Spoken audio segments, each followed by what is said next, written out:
All right, Shalom. All praises to Yahweh, Ba'ashem, Yahawashi, Ba'ashem Rakakodash. Double honors to the apostles and elders of Great Millstone, and peace and blessings to the 144,000 and the rest of the elect. Hey, Shalom. This lesson is just going into, just a few current events, the things that are going on right now. The prophecy is popping off the page. We're seeing things happen, and it's beautiful times. Times of uncertainty, perilous times. You have diseases running ramping up. You have the MOTB, the collapse of the dollar happening, any moment, rumors of war going on, the threats of being thrown in prison, all kinds of things are happening, and Lord willing, this lesson is edifying, but also you have the small hats in the land, which, I'm not exactly sure. I have precepts laid out, but, deciding where to start, I'm kind of leaning towards this. Micah chapter 4 and verse 1. But in the last days it shall come to pass that the mountains of the house of Yahawashi shall be established in the top of the mountains, and it shall be exalted above the hills, and people shall flow unto it. So this is speaking of Israel in his last days, and a lot of the precepts, this is centered around things that would be happening in the last days and things that are going to take place. So in the last days, after this fourth beast, the revived Roman Empire is taken down, Israel will be exalted. It will be placed above all the other nations, and it will be headed over by Yahawashi, who the world ignorantly calls Jesus. And everybody is starting with the 144,000, the elect, and the elect of Israel. Everybody's going to start to flow to Israel, because the heathen nations, the other nations, those that are not Israelites, are going to be servants, slaves in the kingdom of heaven. Verse 2, and many nations shall and many nations shall come and say, come and let us go up to the mountain of Yahweh Shem Yahawashi, and to the house of the God of Jacob, and he will teach us of his ways, and we will walk in his paths. For the law shall go forth of Zion, and the word of Yahweh Shem Yahawashi from Jerusalem. So all the nations, they're going to be forced to learn the ways of Yahweh Shem Yahawashi. They're going to be forced to keep these laws, statutes, and commandments, because the Israelites are going to be ruling, and under Yahawashi, this rulership is going to be with a rod of iron. And like it says in Zechariah the 14th chapter, if these nations don't come to the high holy days, if they don't keep the feast, we're going to be able to send plagues and famine on them. So continuing on, and he shall judge among the many people and rebuke strong nations afar off, and they shall beat their swords into plowshares and their spears into pruning hooks. Nation shall not lift up sword against nation, neither shall they learn war anymore. So this is the point I'm bringing out, that when Israel goes home, all the nations, all the heathen nations, their armies, their nuclear arsenals, their weaponry is all going to be broken down. And this is going to be a time of peace and prosperity, meaning there's not going to be any more war. No more war. And the small hats, they say that they're the people of the prophecy. They say they're the Israelites, which they don't even go by Israelites. They just say they're Jews or whatever. But they're not fulfilling this part of the prophecy, because when they're in the land, but what's happening that they're there? This here taking place is immediately when the Israelites return home, not 50, not 100 years later. This is immediate. When the Israelites return home, there is peace, because when this time Yahawashi and the angels are here, and Yahawashi would have taken out all the armies. In Revelation, or not Revelation, 2nd Ezra chapter 13. Isaiah 63. You know, so the small hats are not fitting this part of prophecy because what there's war going on. They're at war right now. They're at a war with on 8 fronts. War just kicked off with Pakistan and India. There's war in Sudan. You know, there's a civil war brewing here, a race war brewing here in Babylon the Great. You know, war is on the menu. It's not peace. This is not peace and prosperity time. This is war. So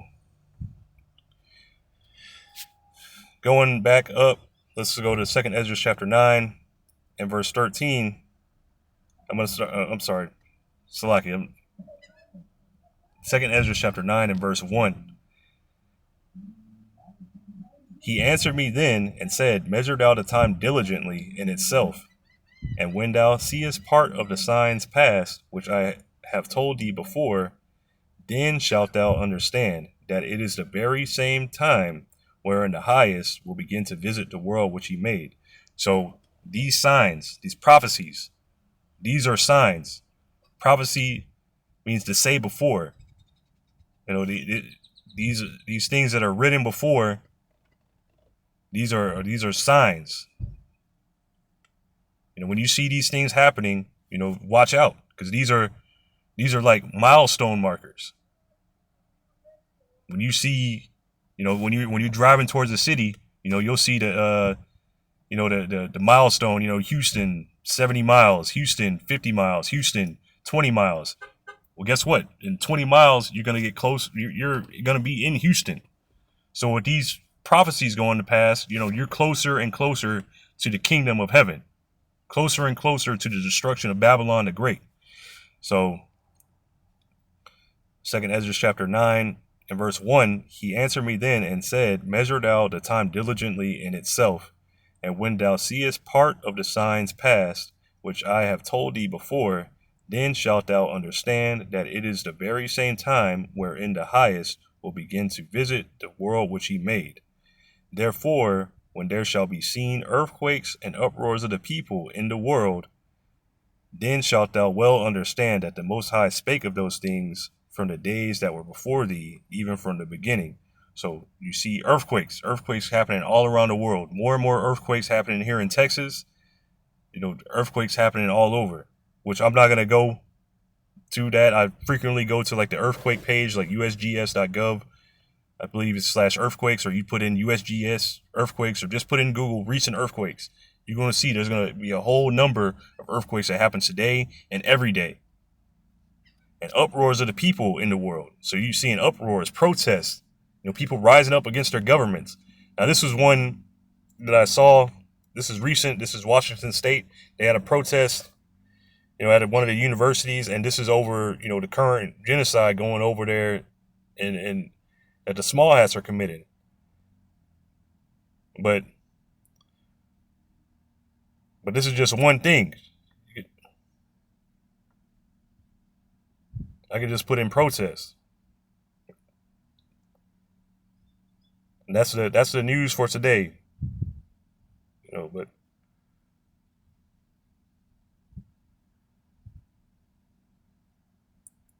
protest. I don't even know who that is. I don't care. But there's protests, uproars.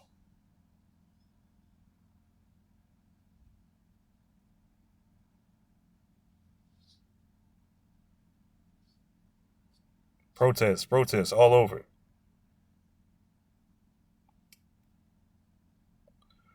So you're seeing these events, you're seeing these things, showing you also that this isn't the time of the kingdom.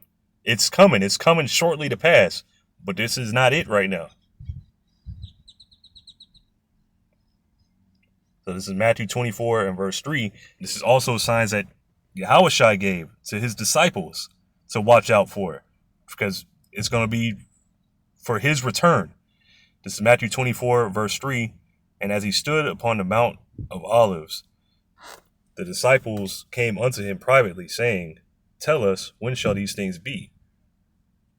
And what shall be the sign of thy coming and of the end of the world?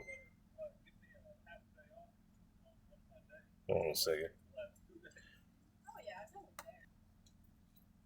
Anyway, Matthew 24 and verse 3.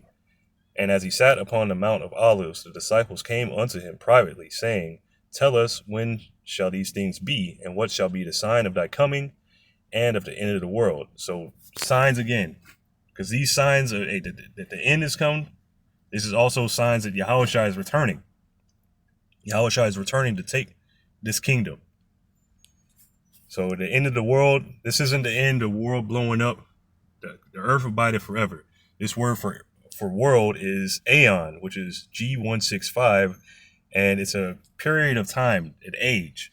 So during the time of the disciples and Yahawashi was on the scene, this was the Roman Empire. This was when they were ruling. And according to prophecy, that Roman Empire, that fourth beast, will be the last kingdom.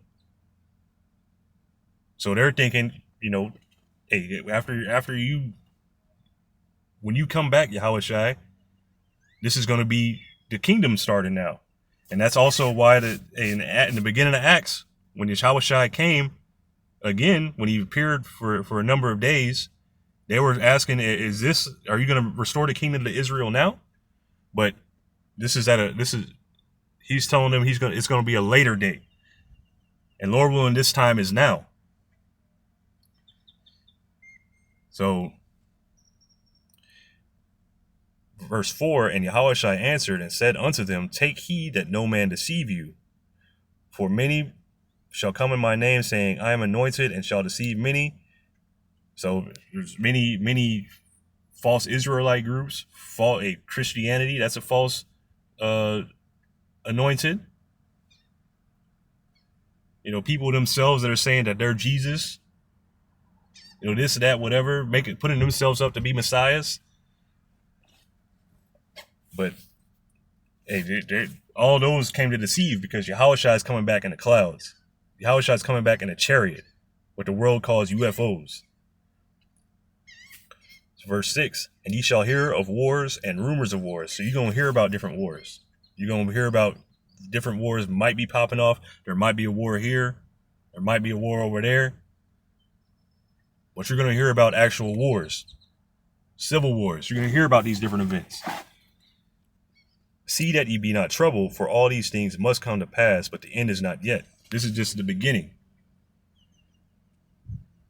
For nation shall rise against nation, and kingdom against kingdom, and there shall be famines and pestilences and earthquakes in diverse places. So there's earthquakes again, but there's pestilences, diseases, and famines, and there's food shortage. We're expecting to see in the next 2 weeks empty shelves, and Lord willing, this happens. Last year I did a number of lessons on the crops failing. They have a number of crops, on my drive to the J. It was storming pretty bad this morning. So Lord willing, hey, even them crops got destroyed, got messed with. But hey, you can expect all these things. But I'll read it again. Matthew 24 and verse 7, for nation shall rise against nation, and kingdom against kingdom. So you're going to see different nations rising up against each other. Like here, the race war, the civil war. Even in the India-Pakistan, I believe those countries are both Elam. So they're rising up against each other, and kingdom against kingdom. So you're going to be seeing a World War III. So I just Googled war. And this is what's in the news. India attacks Pakistan. This is what's in the news right now. War. India attacked Pakistan. It's mostly, the World Cup can be incentives of Russia to end war. It's talking about Ukraine. And all this stuff, all this is leading to World War III, which is all these nations, these armies of the world being gathered together in the Middle East.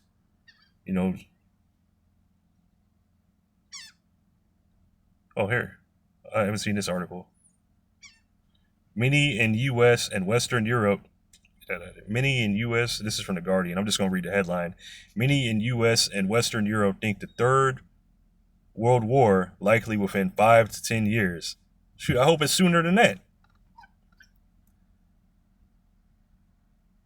80 years after the Second World War, polling shows many Americans and Western Europeans believe an even more devastating third global conflict could break out within a decade, with tensions with Russia seen as most probable cause.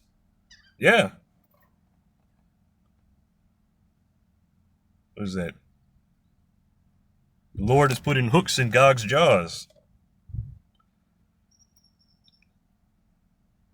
So, between 41 and 55% of respondents in the 5 European countries polled, Britain, France, Germany, Italy, and Spain, and those are all a part of the beast, all NATO countries, said they thought World War was very or fairly likely within the next 5 to 10 years. A view shared by 45% of Americans. So almost half of the Americans think that World War III. All these EU countries, NATO countries, they think World War III. This is what's on the agenda. World War III.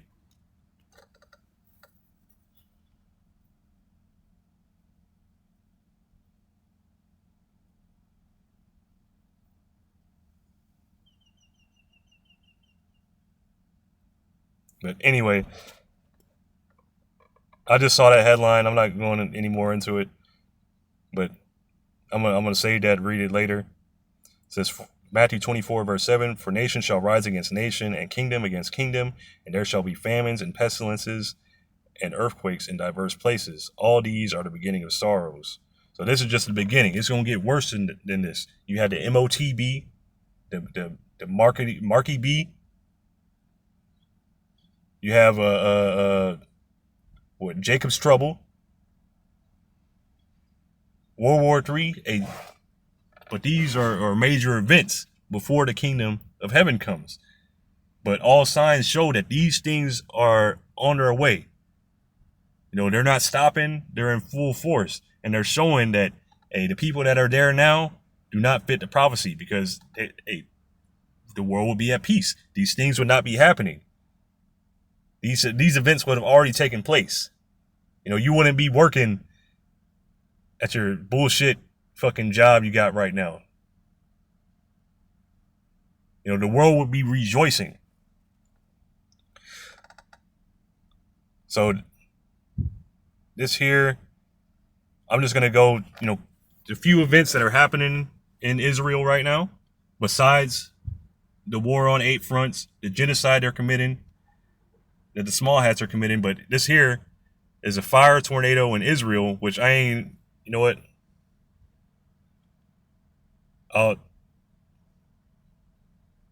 You can just look that up. I ain't gonna play none of this. Just go to the news, fire tornado. They got wildfires and fire tornadoes, but they're supposed to be peace.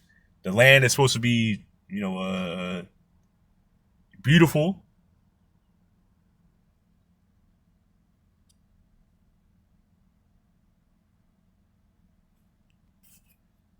You got flooding happening at the same time.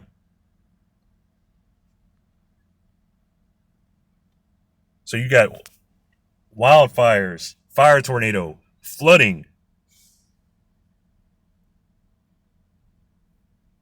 which that don't sound like if the people of Yahawashi were there, and Yahawashi brought them there and set them there in peace. And part of the blessings is, hey, the land would give it its increase. You got dust storm. A severe dust storm hit Israel on Wednesday. This is last week, as winds tore through the country's southern parts, reducing visibility to near zero. So you see this. So you got wildfires, a dust storm, flooding, you know, a fire tornado.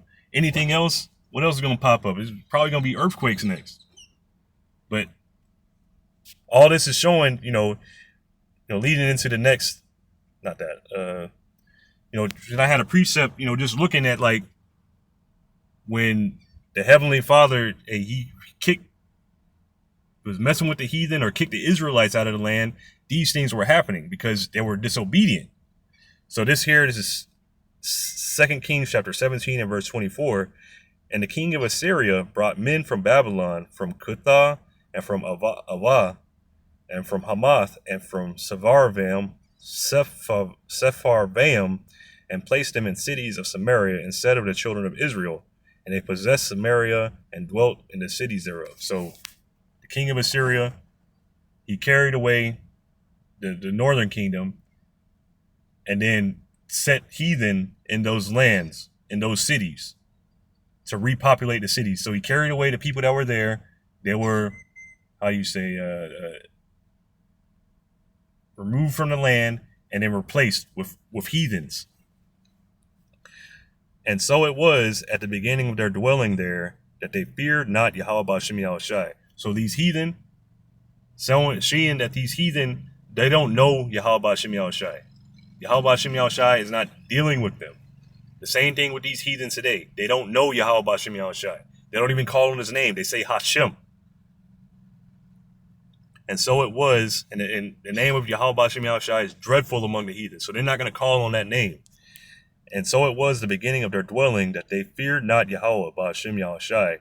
Therefore, Yahweh Ba'Shem Yahawashi sent lions among them, which slew some of them. So, because they didn't know Yahweh Ba'Shem Yahawashi, they didn't fear Yahweh Ba'Shem Yahawashi, Yahweh Ba'Shem Yahawashi sent lions and slew some of them.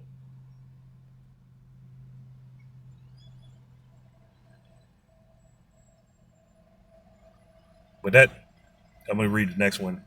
Wherefore they spake to the king of Assyria, saying, the nations which thou hast removed and placed in the cities of Samaria know not the manner of the God of the land.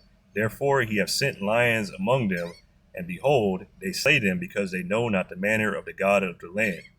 So they don't know Yahweh Ba'Shem Yahawashi. So that's why these things were happening to them. Yahweh Ba'Shem Yahawashi ain't dealing with them. They had their own heathen gods. And if you even read further down, it says they sent a priest among them to show them the ways, but then they worshiped Yahweh Ba'Shem Yahawashi and still kept worshiping their own gods. But the point being is, Yahweh Ba'Shem Yahawashi just ain't gonna let no heathen dwell in his land.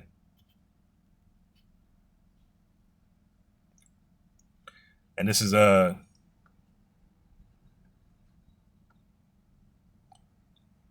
well, I'm just going to get straight to the point. This is Leviticus chapter 18 and 24. It says, defile not yourselves in any of these things. So if you read up, it's all kinds of things like for here, verse 22, thou shalt not lie with mankind as with womankind. It is abomination. So, hey, that's Pink City. The small hats are some of the biggest moles. They don't even believe in Yahweh Ba'Shem Yahawashi, a number of them. A lot of them are just atheists. They don't believe in anything.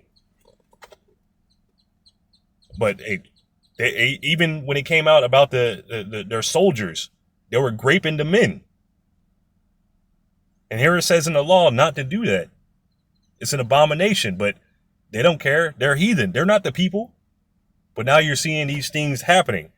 So,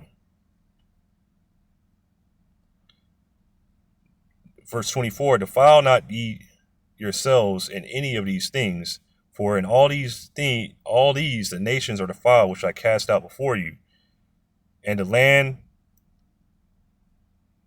is defiled, therefore I do visit the iniquity thereof upon it, and the land itself vomiteth out her inhabitants. So the land is spewing out like the same thing that the land did before. Yahweh Ba'Shem Yahawashi sent hornets and wasps among these people and really kicked out the people that were dwelling there in the land of Canaan, which is Israel, before we moved in. But it's showing that the land is spewing them out because of these abominations that they were committing. So the same thing that you're seeing today, these fires, wildfires, and fire tornadoes, and not earthquake, but dust storms and flooding. All these are judgments from Yahweh Ba'Shem Yahawashi. And the land is defiled, therefore I do visit the iniquity thereof upon it, and the land itself vomiteth out her inhabitants. So, I thought give me 1 second, because I thought there was one that said to spew. Let me see. Give me 1 second. Oh, okay, Slacky. I'll just keep reading.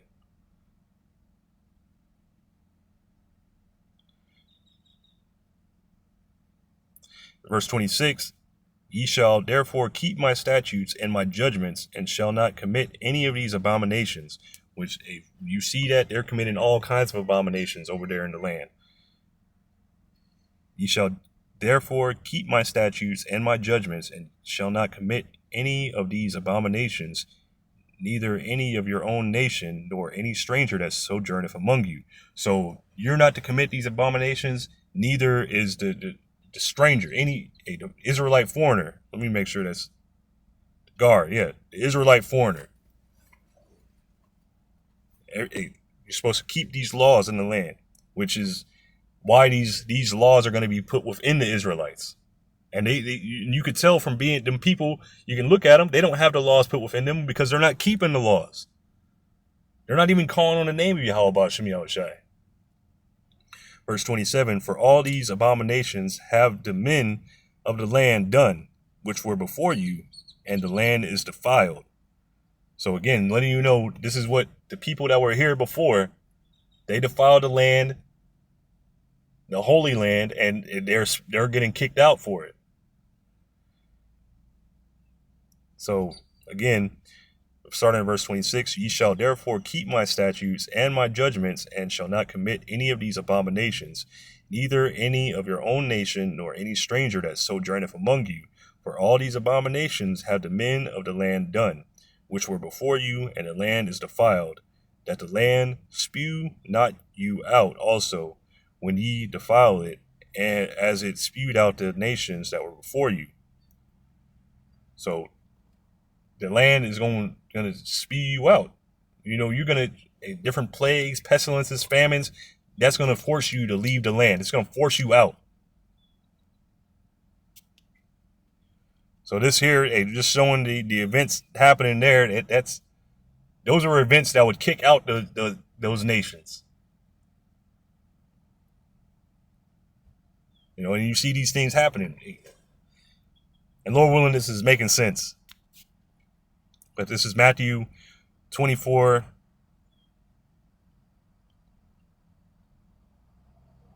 Let me see here. Well, this is Matthew 24 and verse 31. This is when Yahawashi, he's going to gather together the elect. So, at which they say they're already gathered together in the land, but they're not, because this is going to be a worldwide event. Everybody's going to see this. Because everybody's going to see Revelation 1, I believe chapter 1, is Yahawashi appearing, all eyes shall see him. So they're going to see the elect getting beamed up. As it says in another place too. Matthew 24 and verse 31, and he shall send his angels with a great sound of a trumpet, and they shall gather together his elect from the four winds, from one end of heaven to the other. So, matter of fact, I'll just start at verse 30. And then shall appear the sign of the Son of Man in heaven. So when all these things are going on, wars, all these things taking place, the great tribulation, the MOTB is fully enacted.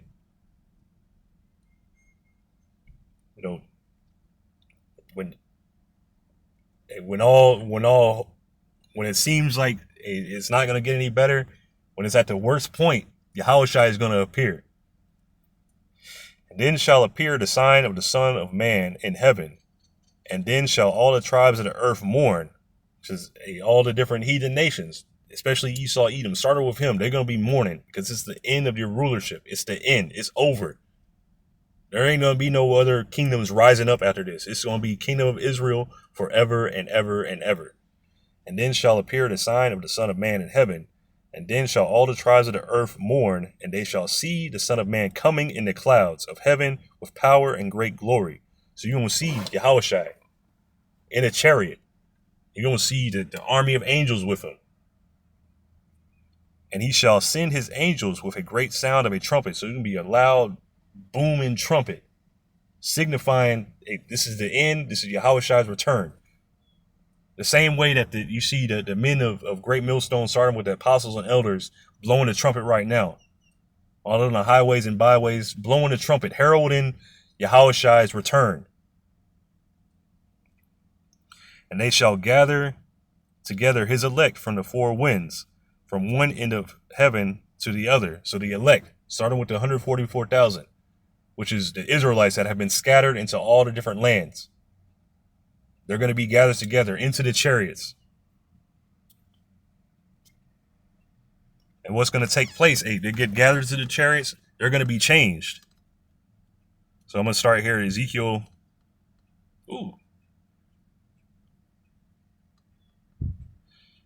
Ezekiel chapter 36 and verse 24. I was actually going to start up at 25, but this is beautiful because it's exactly where I just, the last precept ended. Ezekiel 36:24. For I will take you from among the heathen and gather you out of all countries and will bring you into your own land. So it just said the angels, Yahawashi and the angels, going to gather together the elect. And they've been scattered all over the world, looking like the different nations, speaking the different languages of the different nations. But these are Israelites that are scattered amongst these people. So the Israelites are going to be gathered from among the heathen out of all countries, and you're going to be placed back in Israel, not by a declaration, not with the help of Britain, not with the help of America receiving all kinds of military funding. No, it's by the hand of Yahweh Shem Yahawashi, which the hand of Yahweh Shem Yahawashi, Yahweh Shem Yahawashi's right hand is Yahawashi. And we're going to be brought back home. Verse 25, then will I sprinkle clean water upon you, and ye shall be clean. So we're going to be made clean. Our bodies are going to be changed. We're not going to have this filthy flesh, this defiled flesh. We're going to be changed. We're going to have we're going to have angelic superhuman bodies to where we're not going to be able to break Yahweh Shem Yahawashi's commandments anymore. They're going to, matter of fact, I'll just keep reading. Then will I sprinkle clean water upon you, and ye shall be clean from all your filthiness, and from all your idols will I cleanse you.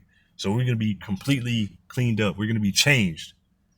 A new heart also will I give you, and a new spirit will I put within you. And I will take away the stony heart out of your flesh, and I will give you a heart of flesh. So we're going to receive a new mind, a new body, a new spirit put within us. And we're going to keep, matter of fact, I'll keep reading. 27, and I will put my spirit within you and cause you to walk in my statutes, and ye shall keep my judgments and do them.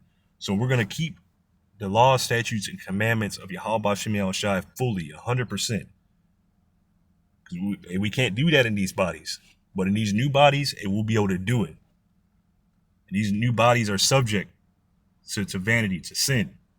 We're subject to the curses as long as we're in these bodies. Deuteronomy 28:15 on down. With these laws, with the new spirit, these new bodies, we're going to be subject to Deuteronomy 28 verse 1 through 14, the blessings. No more curses.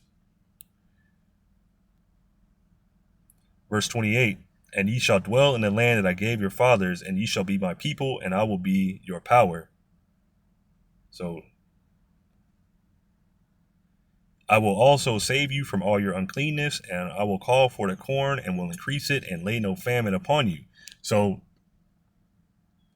wildfires, massive wildfires, dust storms, and flooding, those all lead to famine because those wipe out crops. Flooding wipes out crops. Fires wipe out crops.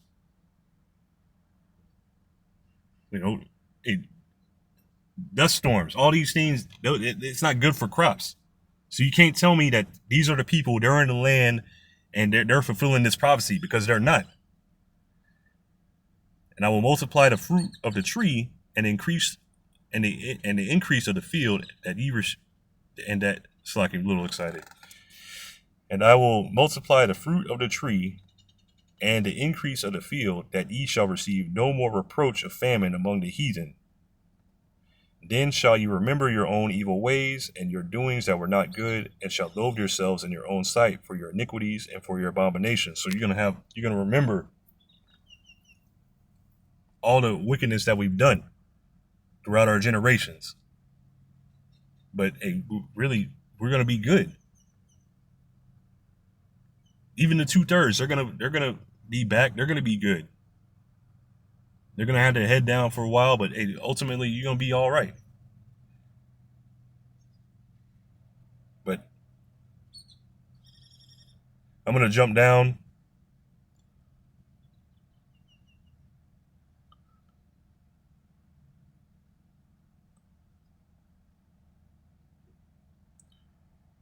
I'm gonna jump down to verse 35. And they shall say, this land that was desolate is become like the Garden of Eden, and the waste and desolate and ruined cities are become fenced and are inhabited. So hey, the place is going. This is. Let's look at that. Eden. H5731 Idan, which means pleasure, but it goes into well, let's look here. Should be paradise. Idan, H5730, pleasure, delicate, delight, luxury, dainty, finery. It's going to be made into a paradise. This is going to be a beautiful, beautiful, beautiful place. It's going to be like the most beautiful place on earth, which all the earth is going to be beautified, but it's going to start with Israel.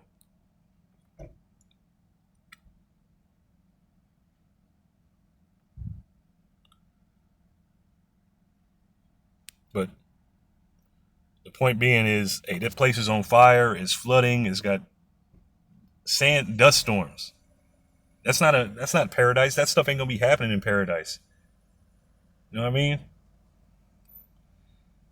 And I was gonna go through Deuteronomy 28 verse 1, but for time's sake, I'm not gonna go through it. I'm just gonna go straight to. I'm just gonna end it with this. This is Romans chapter 13 and verse 11, and that knowing the time, that now it is high time to wake out of sleep. So look at the prophecies going on. Look at what's happening around the world. Wars, rumors of wars, uproars of the people, earthquakes, famines, pestilences, chariot sightings all over. People losing their minds. People going crazy. Love waxing cold. These are very perilous times, and they're not pointing towards that we're in a peaceful time. They're pointing towards we're in a turbulent time, an uncertain time. So it's high time to wake out of sleep because, hey, the kingdom of heaven, looking at the signs, the kingdom of heaven is close. And before the kingdom of heaven comes, it's like a woman getting ready to have a child. She's going into labor, her water's breaking. But when the child is actually here, hey, it's when the child is coming, hey, it's hard, it's painful. But when the child is here, hey, it's beautiful. No more pain. No more suffering. So Romans chapter 13, verse 11, and that knowing the time, that now it is high time to awake out of sleep, for now is our salvation nearer than we believed. So this was written about 2,000 years ago. So how much closer is it now? These are even closer. So, hey, Lord willing, this is edifying. I'm going to give all praises to Yahweh, Ba'ashem, Yahawashi, Ba'ashem, Rakakodash, double honors to the apostles and elders of Great Millstone, and peace and blessings to the 144,000 and the rest of your elect. Hey, Shalom.